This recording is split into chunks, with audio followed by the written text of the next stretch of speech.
नमस्कार, उज्जैन टीवी के सभी दर्शकों का हार्दिक स्वागत है। आइए सबसे पहले नजर डालते हैं आज की कुछ खास खबरों पर।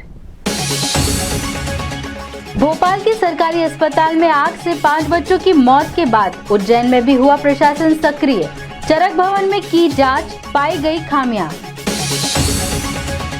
मौसम परिवर्तन ने दी डेंगू से राहत, कम हुई मरीजों की संख्या, मगर मौसमी बीमारियों के बढ़े मरीज। जन सुनवाई में विभिन्न प्रकरणों के साथ हाउसिंग बोर्ड द्वारा विक्रय की गई कॉलोनी का भी मामला आया सामने। निजीकरण और टावर व फाइबर केबल बेचे जाने का विरोध किया बीएसएनएल एम्प्लॉयज यूनियन ने। और पति को सलामत देखकर पत्नी की आंखों से निकल आए आंसू। 10 माह पूर्व आए वृद्ध का परिवार के साथ सेवाधाम आश्रम ने किया पुनर्वास। भोपाल के हमीदिया अस्पताल में आग लगने से 5 बच्चों की मृत्यु के बाद उज्जैन का प्रशासन भी हुआ सक्रिय। चरक भवन में पाई गई कई खामियां। भोपाल के सरकारी अस्पताल में बच्चों की मौत के बाद सतर्कता बरतते हुए सीएसपी पल्लवी शुक्ला ने अन्य अधिकारियों के साथ चरक भवन शिशु विभाग के साथ संपूर्ण भवन के फायर सिस्टम का निरीक्षण किया, जहां कई तरह की खामियां पाई गई। मसलन इमरजेंसी दरवाजों में ताले लगे थे, पानी की टंकियों में पर्याप्त पानी नहीं था। इस बाबत सीएसपी पल्लवी शुक्ला एवं सिस्टम अधिकारी नरेंद्र शर्मा ने बताया। चरक हॉस्पिटल में जो बच्चों का वार्ड है, उस आईसीयू वार्ड में जो फायर सेफ्टी मेजर्स हैं उनको चेक किया गया है, जिसमें फायर एक्सटिंग्विशर्स को सभी को चेक किया गया है कि उनकी सर्विसिंग कब हुई है, रिफिलिंग कब हुई है, और जो भी एक्सपायर्ड है उनको बदलने के लिए निर्देश दिए गए हैं। इसके अलावा जो पम्प्स हैं उसमें जो पाइप्स हैं उसमें लीकेज है, उनको भी सुधार करने का बताया गया है। एक डेमो लिया गया है कि अगर आग लगती है तो किस तरह से स्प्रिंकलर्स वर्क करेंगे। ये सारी चीज़ों को चेक करके दिशा निर्देश दिए गए हैं। कई मंजिलों पर जो है जो इमरजेंसी रास्ता है उस पर ताले लगे हुए मिले हैं, उसको लेकर क्या दिशा निर्देश? ये जो हमने देखा है इसमें जो सिक्योरिटी गार्ड है सीएमएचओ को बताया जाएगा, पत्र भी लिखा जाएगा कि इमरजेंसी एग्जिट में ताले ना लगाए जाए, उसको खुला छोड़े। आज जैसे कि सीएसपी मैडम पल्लवी शुक्ला जी ने आज पूरे अस्पताल का निरीक्षण करा है। उन्होंने सारा पैनल वगैरह, फायर की टंकी वगैरह सारा चेक किया उन्होंने, और उनको ऊपर 6ठी मंजिल पर डेमो भी दिया गया है। तो डेमो के थ्रू सारा कुछ दिखाया गया उनको, और छोटी छोटी जो कमियां बताई गई, जैसे एक आध दो एक्सटिंग्विशर सिलेंडर की तारीखें निकल चुकी थी, वो एक आध दो दिन में अपडेट करा देंगे, और एक आध जगह पाइप वगैरह का इशू है वो भी करवा दिया जाएगा।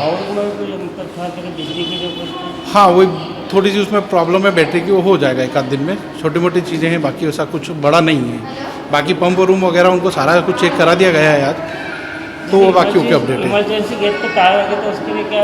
इमरजेंसी एग्जिट के लिए जो ताला लगा हुआ वो अस्पताल प्रशासन के थ्रू बात करना पड़ेगी, उसके लिए वो उनके थ्रू लगाया हुआ है ताला। मौसम परिवर्तन ने दी डेंगू से राहत, कम हुई मरीजों की संख्या, मगर मौसमी बीमारियों के मरीज बढ़े। पिछले 4-5 दिनों में हुए मौसम परिवर्तन से डेंगू के मरीज कम हुए हैं। पहले जहां लगभग 50 मरीज रोज पहुंच रहे थे, वहीं यह आंकड़ा अब 10 से 15 मरीजों पर आ गया है। हालांकि मौसमी बीमारियों, सर्दी, जुकाम, मलेरिया, बुखार आदि के मरीजों की संख्या में इजाफा हुआ है, जिसके कारण जिला अस्पताल की ओपीडी में लंबी कतारें लगी हुई हैं। इस बाबत डॉक्टर जितेंद्र शर्मा ने बताया। सबसे पहले तो बताता हूँ, विगत 4-5-6 दिनों से मौसम में परिवर्तन हुआ है। इसकी वजह से डेंगू के मरीज हमारे पास कम हो गए हैं, ये खुशी की बात है।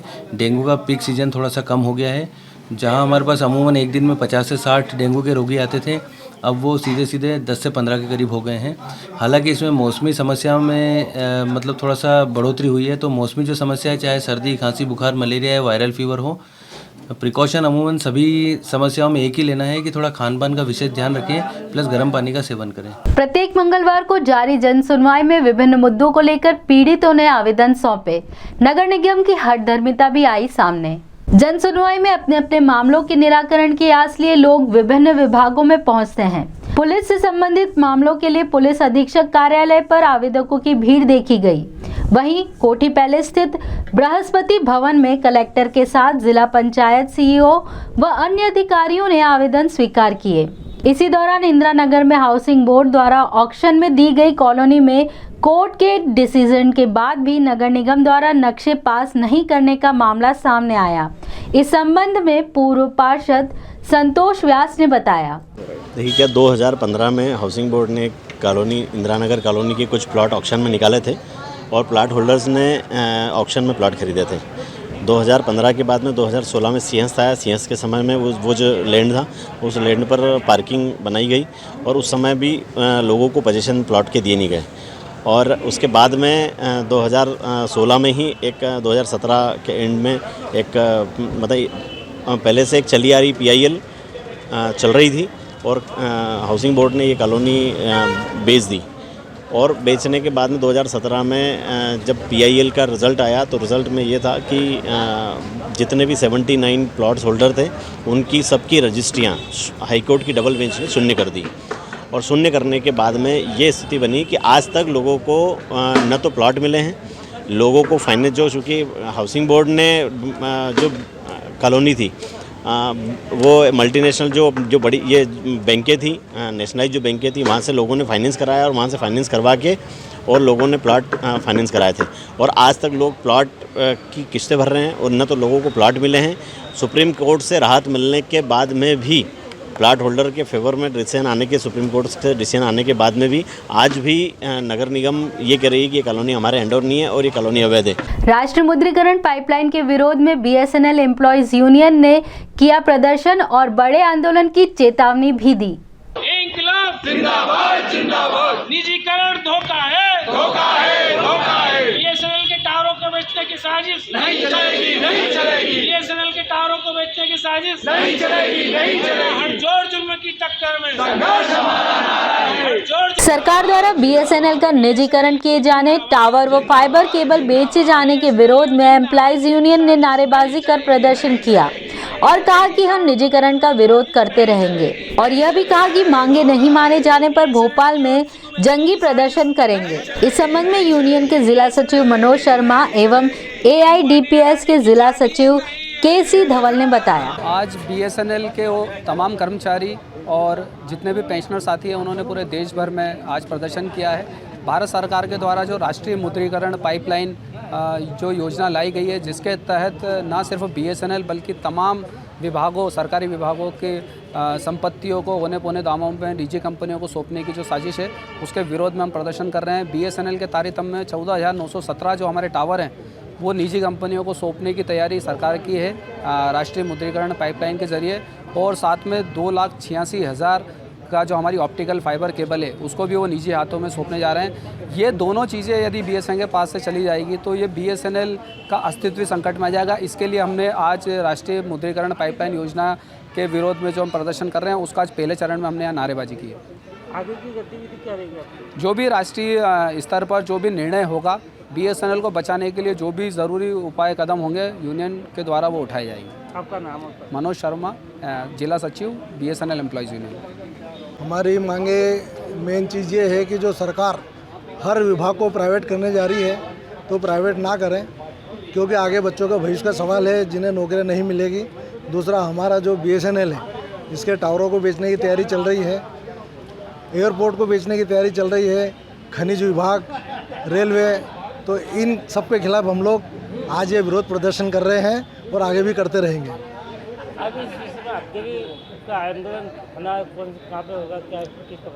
आगे का आंदोलन हमारा दिल्ली के अंदर होगा 11 नवंबर 2021 को, जो कि बहुत बड़े लेवल पे सब लोग वहाँ इकट्ठा होंगे और सरकार के खिलाफ विरोध प्रदर्शन करेंगे।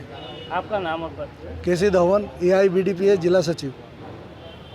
अनाज तिलहन संघ के दीपावली मिलन समारोह में जल संसाधन मंत्री ने की शिरकत। अन्नकूट और मुहूर्त के सौदे भी हुए। अनाज तिलहन संघ के दीपावली मिलन समारोह में जल संसाधन मंत्री ने शिप्रा शुद्धिकरण के संकल्प को दोहराया और कहा कि अनाज मंडी विकास और प्रगति की बुनियाद है। व्यापारी, किसान, हमाल तीनों के संगम से ही विकास संभव है। इस मौके पर तुलसी सिलावट का स्मृति चिन्ह देकर अभिनंदन किया गया। अध्यक्ष गोविंद खंडेलवाल, सचिव अनिल गर्ग आदि पदाधिकारी इस अवसर पर उपस्थित थे।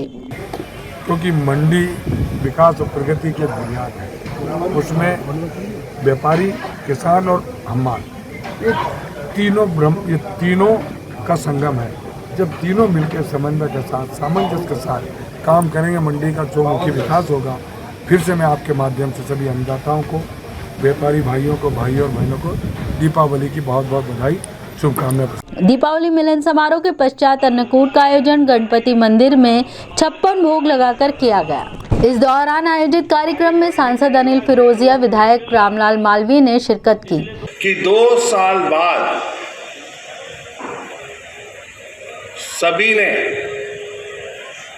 हर्ष और उल्लास से दिवाली का पर्व मनाया, क्योंकि हम सब ने देखा कि 2 साल में पूरे विश्व में कोरोना संक्रमण से सब त्राहिमाम थे, और हमने हमारे परिवारजन को भी, इष्ट मित्र को भी, नाते रिश्तेदारों को भी और पड़ोसियों को भी खोया है। लेकिन बाबा की कृपा से, बाबा महाकाल की कृपा से कोरोना अभी शांत हुआ। दीपावली पर्व भी हम लोगों ने 2 दिन पहले मनाया। माँ लक्ष्मी जी का जो त्योहार है, जो पर्व है, बड़े हर्ष और उल्लास के साथ हम लोगों ने मनाया। और कल से भगवान गणेश जी के यहाँ आज हम लोगों ने सबने शीश नवाया। और कल से हमारा उज्जैन का व्यापार, उज्जैन कृषि उपज मंडी समिति का जो हमारा व्यापार है वो कल से प्रारंभ होने जा रहा है। तो मैं आज के इस अवसर पर भगवान गणेश जी से, माँ लक्ष्मी जी से प्रार्थना करता हूँ कि हमारे जितने इस उज्जैन मंडी में व्यापारी गण हैं उन पे आपकी कृपा बनी रहे। भगवान महाकाल की ये नगरी है, पूरे विश्व में फेमस है, पूरे विश्व में प्रसिद्ध है। और यहाँ के एक एक नागरिक का दायित्व बनता है कि उज्जैन का नाम किस प्रकार पूरे विश्व में भगवान महाकाल के नाम से जाना जाता है, तो हम लोग उसमें भी भागीदार हैं, उसमें सब आप लोग भागीदार हैं। मंडी में मुहूर्त के सौदों की शुरुआत के पूर्व गणपति मंदिर में आरती संपन्न की गई। इसके पश्चात सांसद अनिल फिरोजिया व विधायक पारस जैन की उपस्थिति में नीलामी प्रारंभ की गई, जिसमें सोयाबीन 15,500, गेहूँ 3,057, 3,500 व मक्का, ज्वार 3,500 व मक्का 2,501 रुपये क्विंटल में बिकी। सौदों के अवसर पर सांसद फिरोजिया, विधायक जैन व अनाज सिलन संघ अध्यक्ष गोविंद खंडेलवाल ने मीडिया के समक्ष अपनी बात रखी। उज्जैन मंडी हमारी बड़ी मध्य प्रदेश की बड़ी मंडियों में से एक है, और आज यहाँ पे मुहूर्त के, दिवाली के मुहूर्त की शुरुआत हुई है, व्यापार की शुरुआत हुई है। और यहाँ पे सर्वप्रथम तो मैं किसान भाइयों को और व्यापारी भाइयों को अपनी ओर से, मुख्यमंत्री जी की ओर से, प्रधानमंत्री जी की ओर से बहुत बहुत शुभकामनाएं देता हूँ, बधाई देता हूँ। किसान अन्नदाता को प्रणाम करता हूँ। किसान भाइयों को, व्यापारी को, कर्मचारी को और हमाल को अपनी ओर से बहुत बहुत बधाई, बहुत बहुत शुभकामनाएं देता हूँ। 2 साल कोरोना के बाद आज ऐसा लगा कि आज मंडी के अंदर जो जोश है, शायद वो किसानों के कारण और व्यापारी के कारण है। आज सोयाबीन 15,500 रुपये बिकी है, शायद मेरे ख्याल से आसपास कहीं भी ये भाव नहीं बिकते होंगे। और सोयाबीन के बाद ज्वार माता भी जो 3,500 रुपये बिकी है, गेहूँ भी 3,500 का आसपास बिका है। जब हमारे मुख्यमंत्री जी और प्रधानमंत्री जी एक ही बात कहते हैं कि किसान की आय दुगनी होना चाहिए, आज इस बात को साबित कर रहे हैं कि 15,500 में सोयाबीन बिककर किसान की आय बढ़ेगी। तो किसान की आय बनेगी तो हमारा देश भी समृद्ध होगा। यही हमारी भगवान से विनती है। मैं दीपावली के पावन पर्व की सबको अपनी ओर से बहुत बहुत बधाई और बहुत बहुत शुभकामनाएं देता हूँ। महाकाल के चरणों में शीश नवाता हूँ। और आज बहुत ही अच्छे शुभ मुहूर्त में लाभ पंचमी और ज्ञान पंचमी के अवसर पर यहाँ पर मुहूर्त हुए हैं। बहुत ऊंचे भाव में आज सोयाबीन का पहली बार इतना ऊंचा भाव यहाँ पर आया है। 15,000 के ऊपर सोयाबीन बिका है। गेहूँ भी ऊंचे भाव दामों पर बिका है। ज्वार, मक्का, उड़द और डालर चना सभी के मुहूर्त यहाँ पर बहुत ही अच्छे ऊंचे भाव में हुए हैं। और मैं सबसे पहले पूरे किसानों को जो उज्जैन ज़िले के और आसपास से जो हमारे यहाँ आते हैं उन किसानों का नमन करता हूँ, उनको धन्यवाद करता हूँ और उनसे आग्रह करता हूँ कि उज्जैन मंडी में उनका स्वागत है, सत्कार है, मान है, सम्मान है। और यदि उन्हें कोई भी दिक्कत हो तो वह हम सब उनके लिए सेवा के लिए तैयार हैं।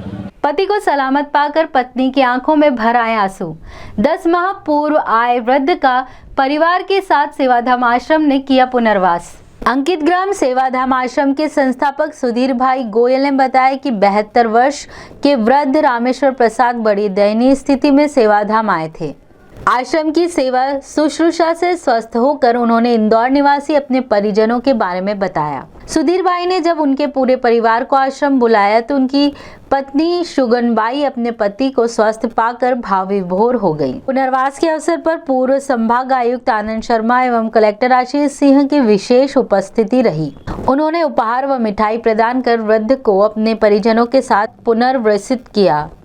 आपका बहुत नहीं हमारे भगवान का सेवा धाम जैसा कोई आश्रम आए थे उससे खूब अच्छे बहुत गई भी थी हालत तीन। अच्छा, तो हमने यही सोचा था कि कोरोना में शायद क्या पता इनकी बेटी से कांटेक्ट किया, पत्नी बच्चे सब समझ गए कि अब ये संसार में नहीं, ये कोरोना में भेंट हो गए और आए थे तो खूब खराब हालत। कलेक्टर साहब हैं, ये हमारे कमिश्नर साहब थे उज्जैन के। सुरक्षित पति मिला, इसके लिए बहुत बहुत बहुत धन्यवाद भाई जी को, और भाई जी को और 100 साल की मेरे तरफ से ईश्वर लंबी उम्र दे, जो और इंसान उनका जीवन वो संवार सके। आइए अब एक नजर डालते हैं वैधशाला से प्राप्त मौसम के आंकड़ों पर।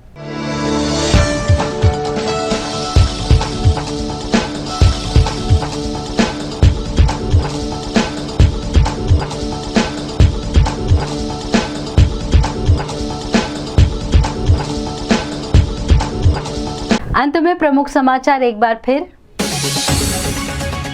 भोपाल के सरकारी अस्पताल में आग से 5 बच्चों की मौत के बाद उज्जैन में भी हुआ प्रशासन सक्रिय। चरक भवन में की जांच, पाई गई खामियां। मौसम परिवर्तन ने दी डेंगू से राहत, कम हुई मरीजों की संख्या, मगर मौसमी बीमारियों के बढ़े मरीज। जन सुनवाई में विभिन्न प्रकरणों के साथ हाउसिंग बोर्ड द्वारा विक्रय की गई कॉलोनी का भी मामला आया सामने। निजीकरण और टावर व फाइबर केबल बेचे जाने का विरोध किया BSNL एम्प्लॉयज यूनियन ने। और पति को सलामत देखकर पत्नी की आंखों से निकल आए आंसू। 10 माह पूर्व आए वृद्ध का परिवार के साथ सेवाधाम आश्रम ने किया पुनर्वास। तो ये थे उज्जैन शहर के मुख्य समाचार। ऐसी ही ताज़ा खबरों के लिए देखते रहिए उज्जैन टीवी। उज्जैन टीवी का YouTube चैनल लाइक और सब्सक्राइब करना ना भूलें। नमस्कार।